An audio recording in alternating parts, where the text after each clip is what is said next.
چکی ہے. حضور تاج الاولیاء فرماتے ہوگی میں زہرا کا لال ہوں. یعنی یہ ایک ایسے ولی ہے کہ جن کا مان جانا ہی سیدہ کائنات کا مان جانا ہے. جن کے در کو چھوڑنا ہی سیدہ کائنات کے روضے کو چھوڑنا ہے. تو ان کی ایک مزاج اپنا تھا کہ انہوں نے حضور تاج الاولیاء کو جانشین رسول مانا. اول کو جانشین رسول مانا. ان کی چوکھٹ کو اس گیٹ سے لے کر مزار اقدس سے چونتے آتے تھے. وسیلہ یہ تھا کہ یہ تاج نگری اقصی مدینہ ہے. رام آصفیہ کا تصور کیا تھا؟ یہ تاج نگری نہیں، یہ تاج آباد اقصی مدینہ ہے، کیونکہ نائب مصطفیٰ دربگر ہے. عاشق کا مزاج یہ ہے کہ جب وہ مدینہ پہنچے پلکوں سے سرزمین مدینہ چونتا ہوا رہے. کیونکہ آصفیہ کی نسبت عاشق رسول مجدد دین و ملت شاہ احمد رضا خان فاضل بریلوی رحمۃ اللہ تعالی علیہ سے ہے. اعلیٰ حضرت نے سکھایا کہ حضور سے عشق کس طرح کیا جائے اور عشق میں فنا کس طرح ہوا جائے. یہ آصفیہ حضور فیض العارفین کو خواجہ حسن نے سکھایا. عاشق کیسے بنا جائے یہ اعلیٰ حضرت نے 10 بار سے سیکھا. اور عشق مصطفیٰ میں فنا کس طرح ہوا جائے یہ خواجہ حسن سے سیکھا. تو آصفیہ کے انداز میں غلامان سرکار تاج الاولیاء نے کہا چند اشعار حضرت سرکار تاج الاولیاء نے کہ بڑے اچھے قرآن بھی یہاں پر ہے. ناقص کی تو نہ آواز ہے نہ لہجہ ہے، لیکن میں جنہیں اپنا بزرگ مانتا ہوں، اپنے شیخ کی جگہ مانتا ہوں، حضور فرید ملت بابا فرید الدین مصری رحمۃ اللہ علیہ فرماتے ہیں آیا ہوں تیرے در پہ میں کیا کیا لیے ہوئے. آیا ہوں تیرے در پہ میں کیا کیا لیے ہوئے. آیا ہوں تیرے در پہ میں کیا کیا لیے ہوئے. شوق سجود ذوق نظارہ لیے ہوئے. آیا ہوں تیرے در پہ میں کیا کیا لیے ہوئے. شوق سجود ذوق نظارہ لیے ہوئے اور مخصوص ہے یہ صرف تیرے در کے واسطے. مخصوص ہے یہ صرف تیرے در کے واسطے. بیتاب ہوں زمین یہ سجدہ لیے ہوئے. مخصوص ہے یہ صرف تیرے در کے واسطے. بیتاب ہوں زمین یہ سجدہ لیے ہوئے. اور حضور فرید ملت فرماتے ہیں ہر وقت تصورات میں ہے تیرا آستان. ہر وقت تصورات میں ہے تیرا آستان. پھرتا ہوں اپنے ساتھ میں کعبہ لیے ہوئے. ہر وقت تصورات میں ہے تیرا آستان. پھرتا ہوں اپنے ساتھ میں کعبہ لیے ہوئے.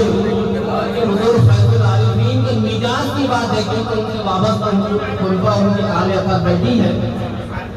حضور فرید ملت فرماتے جس پر پڑھی اسی کا مقدر سنور گیا. جس پر پڑھی اسی کا مقدر سنور گیا. ایک اور صوفی باصفا نے کبھی فرمایا تھا ایک تیری چشم کرم نے تاج دی بندہ نواز ذرے کو خورشید اور قطرے کو دریا کر دیا. موج میں جب آ گئے قطرے کو دریا کر دیا اور ڈال دی جس پر نظر بندے کا مولا کر دیا. ڈال دی جس پر نظر بندے سے مولا کر دیا.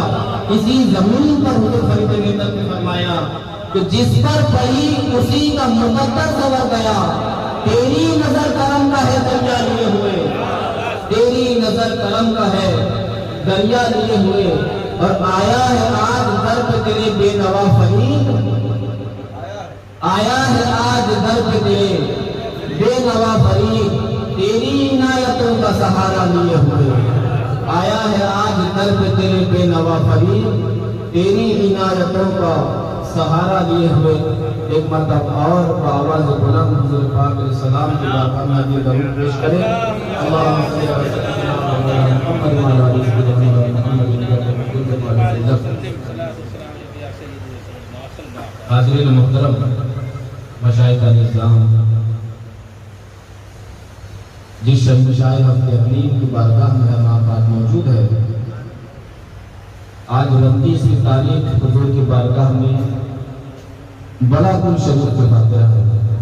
یعنی 29 فاتحہ اختتام عرس کی ہے.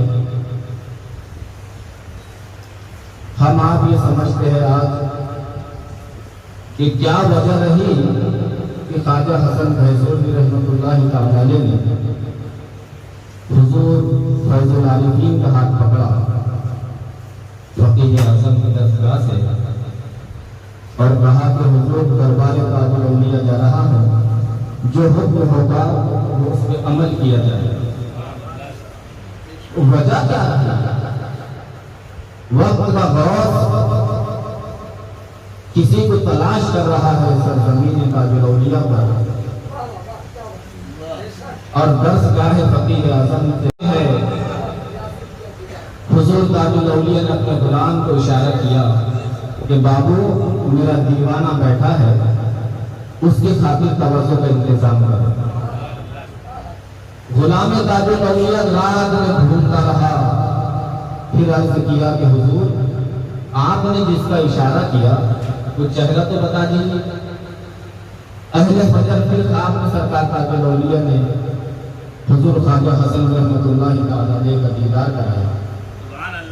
جب وہ غلام تاج الاولیاء ٹفن لے کے آپ کے بارگاہ میں حاضر ہوا، خواجہ حسن مراقبے میں ہے، پھر حضور فیض العارفین کا ہاتھ پکڑا اور سرکار تاج الاولیاء کی بارگاہ میں لے گئے، کہا کہ حضور کا حکم ہے کہ اس کو دستار خلافت پانا۔ تو وجہ کیا تھی؟ کچھ تو ایسی وجہ تھی کہ سرکار تاج الاولیاء نے ایسی شخصیت کا انتخاب کیا کہ وقت کے مجدد کے درسگاہ میں پلا ہو اور غوث زمانہ کے ہاتھ پہ ڈھلا ہو، تو جس میں مکمل طور پر شریعت کا پاس بھی ہو اور جس میں طریقت کی آس بھی ہو۔ جب یہ دونوں سنگم کی سے ایک شخصیت میں جمع ہو جائے تو حضور تاج الاولیاء نے اسے اپنا غلام بنایا۔ وجہ کیا تھی؟ یہاں پر علماء اور مشائخ دونوں کا سنگم ہے، جس قرآن کریم کی تلاوت کا شرف حاصل کیا۔ قرآن پاک میں اللہ رب العزت نے فرمایا لکم دینکم ولی دین، تمہارا دین تمہارے لیے، ہمارا دین دین کے مسئلے میں کوئی جھگڑا نہیں۔ قرآن میں اللہ نے فرمایا محبوب ہم نے آپ کو دلیل بنا کر بھیجا ہے۔ قرآن تو آپ پر نازل ہونا ہے، لیکن میرے محبوب سب سے اول ایمان لانے والے نے آپ کو تسلیم کرنا ہے۔ جس نے آپ کو میرا محبوب مانا اور خود کو آپ کا غلام مانا وہی میرا بندہ ہے۔ تو محبوب ہم نے آپ کو اپنی دلیل بنا کر بھیجا اور فرمایا وما ارسلناک الا رحمۃ للعالمین، محبوب ہم نے تمام عالم کے لیے رحمت بنا کر بھیجا، کسی ایک سماج کے لیے نہیں، کسی ایک ذات کے لیے نہیں، صرف انسانوں کے لیے نہیں، بلکہ پروردگار نے جتنی تخلیق فرمائی وہ تمام خلقت کے لیے میرے آقا کو رحمت بنا کر بھیجا۔ اور جس شہنشاہ ہست اقلیم کی بارگاہ میں آپ موجود ہے وہ شہنشاہ ہست اقلیم رحمت للعالمین کا نام ہے۔ میرے حضور اللہ کی سراپر رحمت ہے اور سرکار تاج الاولیاء میرے حضور کی ایک رحمت کا نام ہے۔ سرکار تاج الاولیاء کی حیات زندگی کا ہر گوشہ اسی آیت کریمہ کی ایک تفصیل دکھاتا ہے لکم دینکم ولی دین۔ اے لوگوں مذہبی اختلافات مت پیدا کرو، اللہ کا شکر ادا کرو مسلمانوں، اور مسلمان ہونے کے ساتھ بے پناہ شکر ادا کرو کہ اس نے ایمان کی دولت عطا کیا۔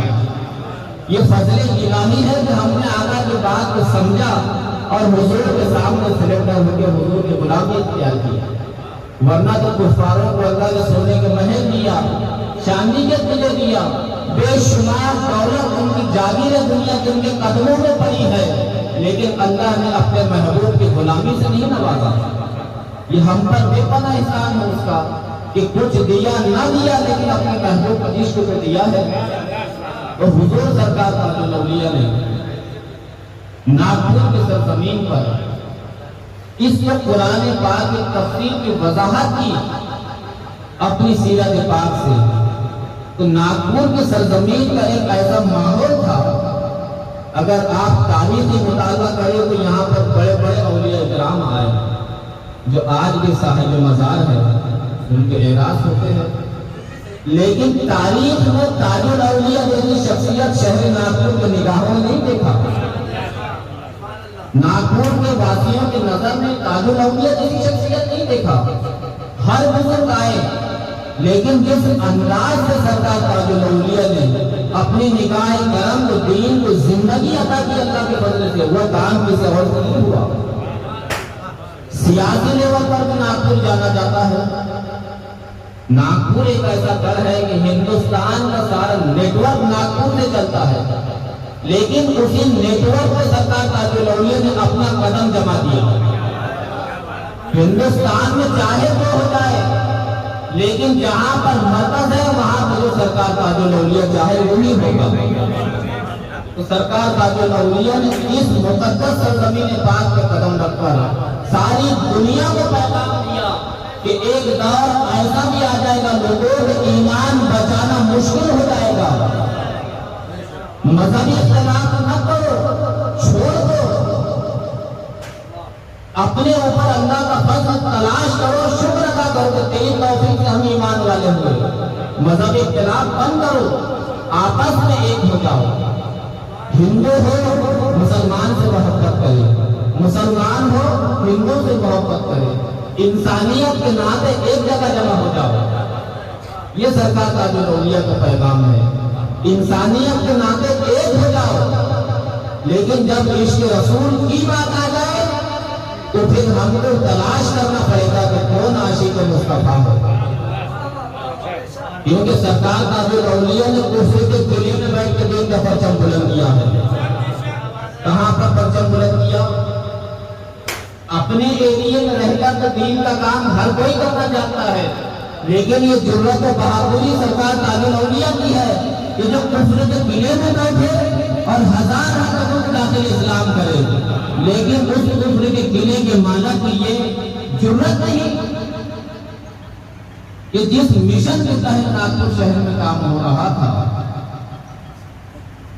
جس شخصیت نے ناگپور کو بسایا، بخت بلند شاہ نے 2 پشتوں کے بعد اس کی نسلیں جو کفر کی طرف پلٹ گئی۔ وجہ کیا تھی؟ ایک ایسی سیاسی ماحول تھا کہ مسلمان اس دور میں، حضرت میں بڑی ذمہ داری کے ساتھ کہہ رہا ہوں کہ اس دور کی تاریخ کا اگر مطالعہ کرے تو مسلمان شہر ناگپور کا حضور تاج الاولیاء کے حیات ظاہری میں کھل کر ٹوپی بھی پہننا گوارا نہیں کرتا تھا، اتنی ناگپور میں شدت پسندی تھی۔ لیکن قربان جاؤ سرکار تاج الاولیاء پر کہ حضور تاج الاولیاء اس انداز کی ٹوپی پہنتے تھے کہ جس پر دین اسلام کا لوگو لگا رہتا تھا۔ حضور تاج الاولیاء اپنی جوانی میں رومی ٹوپی پہنا کرتے تھے اور سامنے میں چاند اور تارا بنا رہتا تھا۔ جب ان نیٹ ورک والوں کا مرکز ناگپور میں عمل میں آنا تھا، سنگ بنیاد تو بعد میں ہوئی، لیکن جب ان کی جدوجہد شروع ہوئی تو انہی کے مرکز کے سامنے سرکار تاج الاولیاء جلوگر ہوتے تھے اور مراقبہ کرتے تھے۔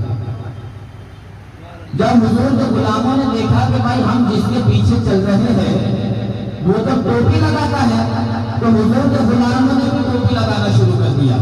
ایک لوگوں میں مزاج کر لیا کہ نہیں، اپنے مذہب کی شناخت لوگوں میں ظاہر کرنی چاہیے۔ جب لوگوں میں یہ دلیری آ گئی تو حضور تاج الاولیاء نے ٹوپی اتار کے رکھ دی۔ اسی تصویر میں دیکھو آپ، حضور کے سر پر ٹوپی دکھتی نہیں، ٹوپی نکال کے اس لیے رکھی کہ سرکار تاج الاولیاء ولی مجتہد ہے۔ جب دیکھے کہ بھائی یہاں جب دین کا کام کرنا ہے تو کفر کے قلعے میں بیٹھ کر کرنا ہوگا، تو حضور نے اپنی ٹوپی نکال کے رکھ دی اور اپنے سلوک کو ہٹا کے جذب اختیار کر لیا خود پر۔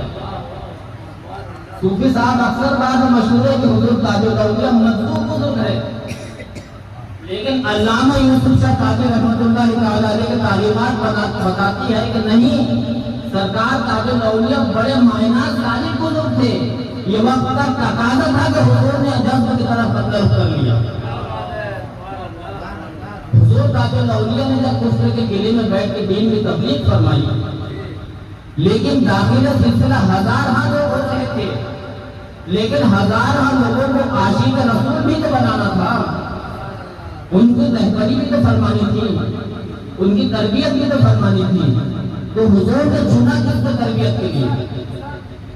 جس شخصیت کو سرکار تاج الاولیاء نے اپنا جانشین بنایا، علامہ غوث محمد یوسف شاہ کاکی رحمۃ اللہ تعالی علیہ، ان کی پیدائش جے پور میں ہوئی۔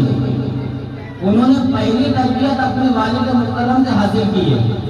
جب علم کا ذوق بڑھتا گیا تو ان کے والد بزرگوار نے اعلیٰ حضرت فاضل بریلوی رحمۃ اللہ تعالی علیہ کے درسگاہ میں ان کو شامل کیا، اور مسلسل علامہ یوسف شاہ کاکی 12 سال اعلیٰ حضرت فاضل بریلوی کے درسگاہ میں رہے، اور علم فقہ کی سند براہ راست اعلیٰ حضرت فاضل بریلوی سے آپ کو حاصل ہوئی۔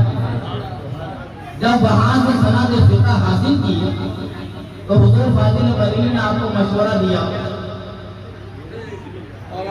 کہ بابو چھترپور جاؤ، بریلی شریف سے کہاں جاؤ؟ چھترپور جاؤ، اور وہاں کے علماء سے استفادہ کرو، اس میں مہر لگا کے ہمارے پاس۔ مسلسل 6 ماہ وہاں پر رہے، پھر فاضل بریلوی کی اجازت ملی کہ بھائی جاؤ حضور علیہ السلام کی غلامی کرو۔ تو آپ ناگپور شہر کئی مرتبہ آئے، وقت کے مجدد کی زیر نگرانی جس نے سند حاصل کیا ہو، تعلیم حاصل کیا ہو، اس شخصیت کا اسٹیج جس ایریے میں لگ جائے، اس ایریے کے لوگ عشق مصطفیٰ کے جام میں سرشار ہو جاتے تھے۔ لیکن وہی شخصیت جس کا نام غوث محمد تھا، وہ بارگاہ کریم نواز پہنچتی ہے، اور حضور بارگاہ کریم نواز میں عرض کرتی ہے کہ حضور آپ نے جو نوکری مجھے دی ہے میں تو اس پہ قائم ہوں، لیکن میرے آقا میری روحانیت کا بھی انتظام فرمائیے، مجھے آپ کے دستحل پر بیعت ہونا ہے، مجھے کچھ اشارہ کیجیے۔ علامہ یوسف شاہ کاکی فرماتے ہیں 3 دن مسلسل بارگاہ کریم نواز میں ایام اس کے بیٹھا رہا، بڑے بڑے فقراء مشائخین سے میری ملاقات ہوئی، لیکن میرا دل کسی پر مائل نہیں ہوا۔ تیسرے دن شاہجہانی مسجد کے پاس کھڑے ہو کر بارگاہ کریم نواز کو تکتے ہوئے عرض کی کہ حضور آج آخری دن ہے، بندہ پرور رحم فرمائیے۔ بس نگاہ گنبد پاک سے ہٹی تھی کہ دیکھا کہ سامنے سے صوفی عبدالحکیم لکھنوی تشریف لا رہے ہیں۔ علامہ فرماتے بس گنبد پاک سے نظر میری صوفی کی طرف گئی اور میرا دل مائل ہو گیا۔ صوفی عبدالحکیم صاحب علامہ کے قریب آئے، فرمائے حضرت تشنگی باقی ہے تو ہمارے حجرے میں تشریف لائیے۔ علامہ فرماتے میں آپ کے خیمے میں گیا، کچھ دیر گفتگو کیا اور میں نے حضرت کی بیعت قبول کی، لیکن حضرت نے کہا کہ میاں یہاں پر آپ کو بیعت نہیں کریں گے، ہم قصبہ کام کی آنا ہوگا۔ جب قصبہ کام کی آئے، علامہ یوسف شاہ کاکی رحمۃ اللہ تعالی علیہ، جو کہ آپ کا نام غوث محمد تھا، بی بی عرفیت عبدالکریم تھی، لیکن وہی مولانا عبدالکریم جب کام بھی پہنچے، شیخ طریقت کے ہاتھ بیعت ہوئے، اور 1 سال بعد حضرت نے تربیت فرما کے خلافت کی اجازت دی۔ بعد خلافت کے فرمایا کہ مولانا تیرا حصہ تو میرے پاس تھا، میں نے دے دیا، اب تیرا حصہ بابا تاج الدین کے پاس ہے، ان کی بارگاہ میں جا۔ کہا حضور میں ان سے کہاں ملوں؟ کہا وادی کے جنگل میں۔ علامہ یوسف شاہ کاکی جب وادی پہنچے تو بڑا جنگل غفیر عاشقوں کا ہے، بڑی عجیب عجیب کیفیت ہے۔ جو انسان سرکار تاج الاولیاء کی خانقاہ کو جہاں سے دیکھتا تھا وہیں سے قدم ہو جاتا تھا۔ علامہ تھے، دل میں خیال آیا کہ بڑے عجیب بزرگ ہے، مخلوق خدا سجدے کر رہی ہے، ان کی جانب پر منع بھی نہیں کرتے، قدم پوچھیے اور سجدے میں فرق ابھی سمجھ میں نہیں آیا۔ 3 دن مزاج یہی چلتا رہا۔ تیسرے دن انہوں نے ایک معاملہ دیکھا کہ جب شام ہوتی ہے تو حضور اپنی خانقاہ کے اندر ہوتے ہیں اور خطامین ایک پردہ باندھ دیتے ہیں، تو پردے کے نیچے سے قدم تاج الاولیاء باہر آتے ہیں، اور جن لوگوں کو رخصت ہونا رہتا ہے وہ قدم چوم کے رخصت ہو جاتے ہیں۔ یہ سسٹم علامہ نے دیکھا اور انہوں نے سوچا کہ بھائی میں بھی آج قدم چوم کے واپس ہو جاتا ہوں۔ جیسے ہی علامہ قدم چومنے پہنچے، یہ علامہ کی زبانی ہے کہ میں جب قدم چومنے پہنچا تو حضور تاج الاولیاء نے اپنا جوبہ مبارک اوپر سے میری جانب پھینکا اور فرمایا کہ ہورے مولانا تیری شریعت تجھ کو مبارک، پھر کبھی آنا۔ علامہ فرماتے میرا جی ایسا پھٹنے لگا، دل چاہا کہ ٹھنڈے پانی کی ندی میں جا کے کود جاؤں یا اپنا سینہ چاک کر دوں۔ اسی بے چینی میں کام بھی تشریف لائے، شیخ طریقہ کے قدم پکڑ کے گر گئے، بولے حضور یہ کیفیت ان کی جان لینے کی۔ فرمایا نامقول، جس کی بارگاہ میں نے تجھے بھیجا ہے شہنشاہ ہفتے عظیم اللہ کی تجلی کا نام ہے، قطب زمانہ ولی کامل کہہ رہا ہے، صوفی عبدالحکیم صاحب کی ولایت کا شک نہیں ہے، کہا اللہ کی تجلی کا نام ہے، وہاں دماغ کی کیڑے باہر نکال کر جا۔ اب شیخ نے تعلیم دے دی، جب پھر پہنچے تو پتہ لگا کہ حضور شکردر تشریف لائے۔ جب شکردر تشریف لائے، علامہ جب سرکار کی بارگاہ میں دستے بستہ پہنچے تو حضور نے اپنے غلام سے کہا کہ غلام نبی یہ ہماری ڈیوٹی ہے، اس سے اس مولوی کو 2 جوتے لگاؤ۔ اللہ اکبر۔ اور علامہ کھڑے ہیں دستے بستہ، غلام نے عالمانہ لباس دیکھ کے سوچا کہ حضور کا حکم تو لایا ہے، عمل ہوگا، لیکن شخصیت بھی تو کچھ ہے۔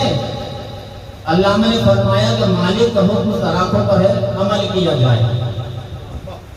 سرکار نے یہ بات سن کے مسکرا دیے، غلام نبی صاحب نے جوتی لی نالے میں تاج الاولیاء اور ایک سر پہ جیسے ہی مارا، آپ کے زبان سے بارہا نکلا جس نے دیکھا ہے انہیں اس نے اسی کو دیکھا، ہم بھی اس لیے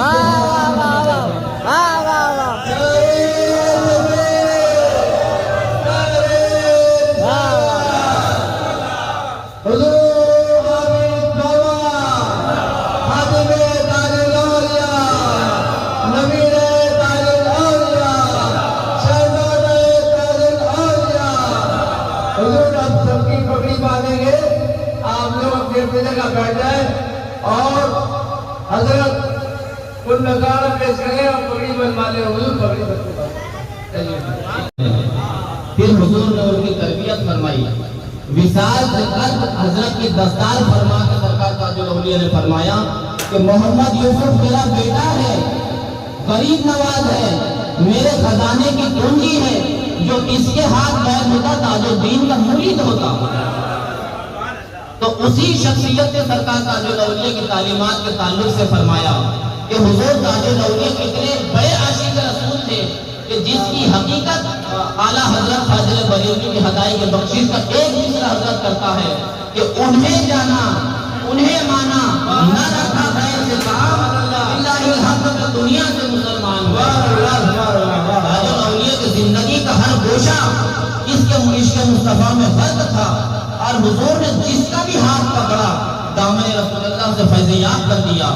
اسی حقیقت کو دیکھ کر بابا رنگیل شاہ تاجی فرماتے ہیں کہ بابا یوسف شاہ تاجی فرماتے ہیں کہ ہو بنا ذات رسول عربی میں والا احمد پاک کی کیا شان بنے بیٹھے ہیں۔